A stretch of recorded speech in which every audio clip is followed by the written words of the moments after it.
자, 김범석 첫 사과입니다. 국회 청문회 불출석 사유서를 제출한 쿠팡의 창업자입니다. 김범석 의장 조금 전에 대규모 고객 정보 유출 사태 한 달 만에 사과문을 발표를 했습니다. 늦은 사과에 대한 이유 또 이 보상안 마련 계획까지 여기에 좀 내용이 담겨 있는 모양이죠? 네, 맞습니다. 일단 사과문이 나오는 건 약 한 달 만인데 네. 일단 사과가 늦었다는 것도 인정을 했습니다. 네. 그 내용을 보면은 미흡했던 초기 대응과 소통 부족에 대해서 진심으로 사과를 드린다고 했는데 핵심적인 내용은 이 부분으로 보입니다.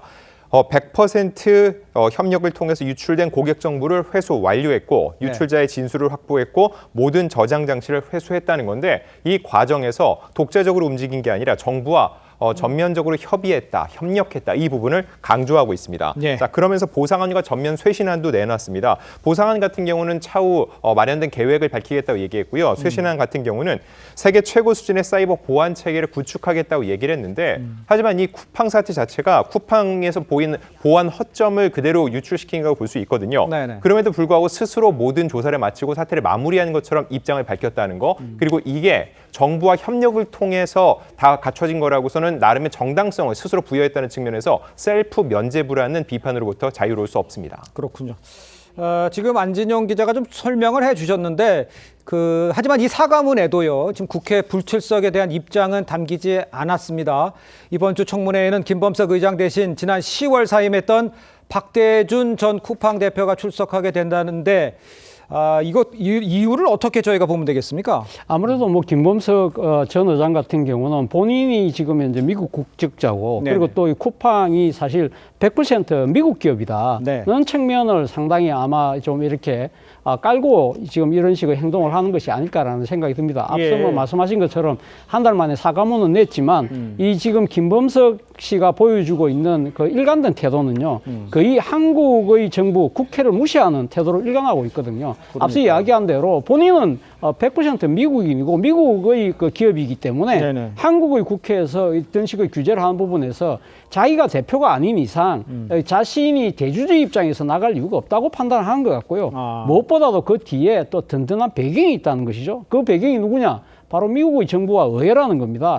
실제 지금 쿠팡이 미국 의회와 정부를 상대로 해서 이미 로비를 지금 벌린 액수가 지금 의회에 신고된 것이 150억 원이 넘습니다. 네네. 그 엄청난 돈을 들어서 상당한 아마 자기 편을 지금 구축을 해놨다. 실제 미국 조야에서 쿠팡의 한국의 정부가 쿠팡에 대한 여러 가지 징계 조치에 대한 반발의 목소리가 나오고 있잖아요. 예. 이러한 부분들을 다 고려해서 나는 버티도 충분하다는 그런 잘못된 판단을 하고 있는 것이 아닐까라는 생각이 듭니다. 그렇군요. 자, 이번 달 초에 열렸던 이 과방위 전체 회의에서도 이 김범석 의장의 국회 출석을 요구하는 여야 의원들의 목소리가 이어졌습니다. 다시 한번 들어보시죠. 지금 이 순간 이 시점에 김범석 의장은 어디 있습니까? 지금 해외 각 글로벌 비즈니스를 담당하고 있습니다. 아니 어디 있냐고요? 장소. 제가 지금 장소까지는 모르고 있습니다. 사태가 이만큼 심각한데도 실질 소유주인 김범석 의장의 거취를 지금 모르고 있다 그러면 이게 말이 됩니까? 김범석 의장한테 보고하셨죠? 뭐라 하시던가요? 지금 제가 현재 사태 수습에 최선을 다하고 제가 책임지고 할 수 있도록 그렇게 그 말이 답니까? 있습니다. 대한민국 통째로 흔들어 놓고 사과 한마디 없이 그럼 나가서 총알바지 좀 하고 샌드백 좀 하고 오라 이 얘기입니까? 아니요, 그렇지 않습니다. 한국이 그렇게 우스워요? 자, 그런데 이 쿠팡이 발표한 이 자체 조사 이것도 지금 외교 문제로 변질될 가능성도 지금 제기가 되고 있습니다. 쿠팡이요, 중국에서 중국 국적의 용의자를 조사를 했잖아요. 그리고 증거물을 가져오는 과정에서 이 외교 행랑이 쓰여졌을 가능성도 지금 거론이 되고 있는 이런 상황입니다. 중국 측에서 문제를 제기할 수도 있는 상황인지 의원님께서 뭐 어떻게 보세요? 이론적으로 보면 있을 것 같은데요. 예. 왜냐하면 지난번에 우리가 이 문제에 대해서 이야기를 하면서 한국과 중국 간에 이러한 그 용의자 수사와 관련한 MOU도 있고 그래서 협조가 필요하다 그랬는데 네. 지금 얘기인즉슨 중국에서 중국 국적의 용의자를 조사를 했는데 지금 어떤 식으로든 국정원이 관여되어 있다라는 그런 합리적 의심을 할 수 있는 그런 대목이 나오지 않습니까? 예. 왜냐하면 지금 그 국가정보원은 정부의 지시를 받고 조사 활동을 한 거라고 쿠팡이 주장하자 국정원은 그건 아니다 그러면서도 업무 협의를 진행했다 그러잖아요. 네. 그러니까 업무 협의를 했다라는 건 어떤 식으로든 국정원이 연결되어 있다라는 것이고 그걸 중국에서 했고 근데 그 용의자가 중국 국적이고 그런데다가 또 노트북 컴퓨터를 가져온 거잖아요. 그렇죠. 문제가 되는 증거물이지 않습니까? 확실한 물적 증거인데 그럼 이 노트북을 어떻게 가져왔느냐?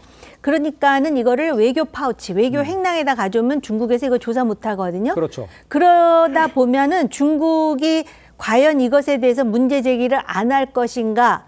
제가 볼 때는 할 가능성이 매우 높다라고 높다. 생각이 듭니다. 알겠습니다.